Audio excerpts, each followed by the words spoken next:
Hey, what is going on, guys? So today we'll be responding to a clip from Carnivore Aurelius on Instagram. Another carnivore who was carnivore, still refers to himself as carnivore, but is no longer carnivore and eats carbs. It would make a lot of sense for me to refer to myself as Vegan Aurelius if I wasn't vegan. Yes. Anyway, he posted a clip that at the time that I'm writing this video has garnered up to 5.1 million views and nearly 280,000 likes. It aims to advocate for what many refer to as, quote, regenerative animal agriculture or pasture-based agriculture. You know, essentially the idea that it's not the cow, it's the how when it comes to whether or not breeding and murdering cows for steak is bad for the planet. And the usual claim that comes with advocacy for this kind of farming is that this kind of farming can help offset most, if not all, of the carbon emitted by ruminant animals through a process called carbon sequestration. I've even seen some advocates of this style of farming say that this style of farming can induce a carbon negative, including Paul Saladino in the caption of this video where he's creepily petting a cow which he likely plans on having murdered at a fraction of their lifespan, and if not this cow specifically, probably another cow.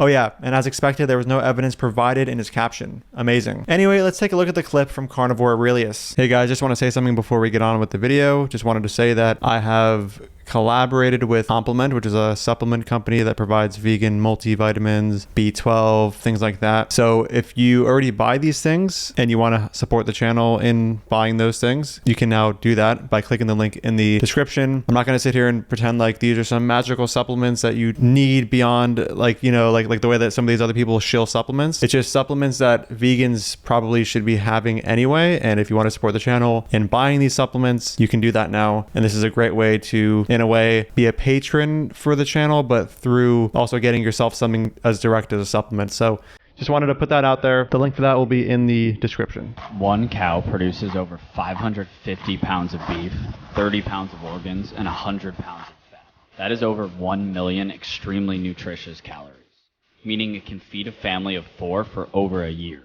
It also provides milk, leather, glue, mooing, poo that regenerates the soil and pulls carbon out of the atmosphere, and even grows shrooms. So Carnivore Aurelius wants us to tell him why this style of farming is unsustainable. And although he didn't explicitly say regenerative animal agriculture, it is very clear he is referring to this kind of farming. So let's start with land use. Ignoring the issues with the land use part of the study I've commented on before, that many advocates of regenerative animal agriculture like to cite, this style of farming requires about 2.5 times more land than conventional farming. If you want to know why the cattle farming in this model likely takes up more than 2.5 times more land than conventional cattle farming, pause the screen now and check out Sentient Media's fantastic input on the topic. But anyway, to be overly charitable to Carnivore Aurelius, we're going to be assuming that the 2.5 times figure is going to apply to the cattle farming he's defending. So at the moment, farming for beef takes up around 3/5 or 60% of agricultural land while supplying us with 2% of our global calories. If we assume all this was intensive in conventional farming, which it's not, but we'll be assuming that just to be overly charitable again, if we were to convert all beef farming to this regenerative style of animal farming people like Carnivore Aurelius advocate for, according to this statistic, we would have to use 150% of our agricultural land to supply with 2% of our global calories. Hopefully this helps answer Carnivore Aurelius when he tells us to. Please tell me again how this is unsustainable. But we can take this even further. What about what he said about this style of farming pulling carbon from the atmosphere? Is the amount of carbon that this style of farming can pull from the atmosphere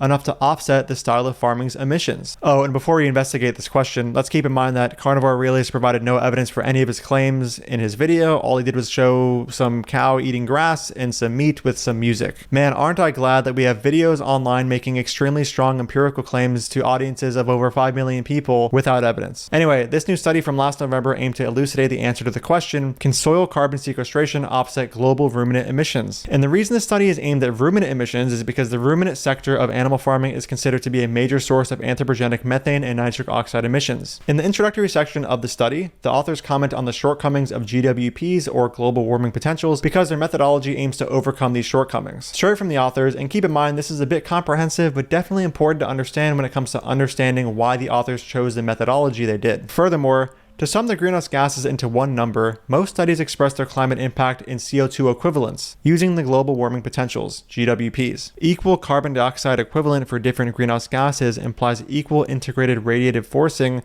of one emission pulse over a certain time frame, but it says little about the contribution of the emission pulse of a gas to radiative forcing and temperature change at a certain point in time. In other words, GWPs mask the endpoint impact of the emissions and therefore is considered inappropriate for the goals of the Paris Agreement. Moreover, it does not account for the temporal differences in climate impacts between short and long-lived greenhouse gas emissions. Comparing the impact behaviors of the same amount of methane and carbon dioxide, for example, methane has a much higher impact on radiative forcing than carbon dioxide, approximately 120 times higher in the first year after the emission, and a much shorter perturbation lifetime, 11.8 years for methane and millennia for carbon dioxide. This leads to markedly different impacts over the long term. The GWP's calculation with a 100-year time horizon, for instance, would suggest that if methane emissions continue after year 100, additional soil carbon sequestration would be needed to offset the warming from the additional emissions. This, however, is not the case since methane is continuously broken down and removed from the atmosphere. Therefore, its climate effect stabilizes at a certain level after decades when emissions are constant. Capturing this difference between long and short-lived greenhouse gas emissions is precisely the logic behind the GWP, which relates the climate impact of a one-off release of carbon dioxide to a change in the rate of methane emissions. However, GWP has been criticized for its reliance on arbitrary baseline emissions, a grandfathering principle, resulting in unfair comparisons between countries and their contributions to warming. In a situation where livestock numbers and associated methane emissions are stable, GWP of methane is nearly zero, if not considering the delayed response of stock. However, although there was no additional warming under a constant level of methane emissions, the historical emissions are still warming the planet compared to what would have happened without those emissions, and maintaining ongoing damages from climate change. Using a climate model allows us to sidestep the arbitrary choice on baseline emissions while accounting for historical warming. Such a method, to our best knowledge, has rarely been used to incorporate soil carbon sequestration in the greenhouse gas accounting of ruminant systems. So given these shortcomings, the authors were motivated to create a better alternative for measuring the impact of greenhouse gas emissions from ruminant systems, particularly in more grassland environments. So they developed a new method that takes into account the long-term effects of greenhouse gas emissions and soil carbon sequestration. They use this new climate model to analyze how greenhouse gas emissions from ruminant systems contribute to global warming over time. The model was applied to estimate the amount of soil carbon sequestration needed to cancel out the methane and nitric oxide emissions from ruminant systems across the globe. And they found that the amount of soil carbon sequestration needed to offset emissions from ruminant animals would have to be much larger than what currently exists in managed grasslands. To be specific, it would need to be nearly double the current amount of carbon stored in soil, or soil carbon stocks, globally, and up to 20 times higher in some regions to fully offset the emissions from ruminants. And here's the main conclusion of the paper. Building on the approach, we demonstrate that when accounting for the differences between continued emission sources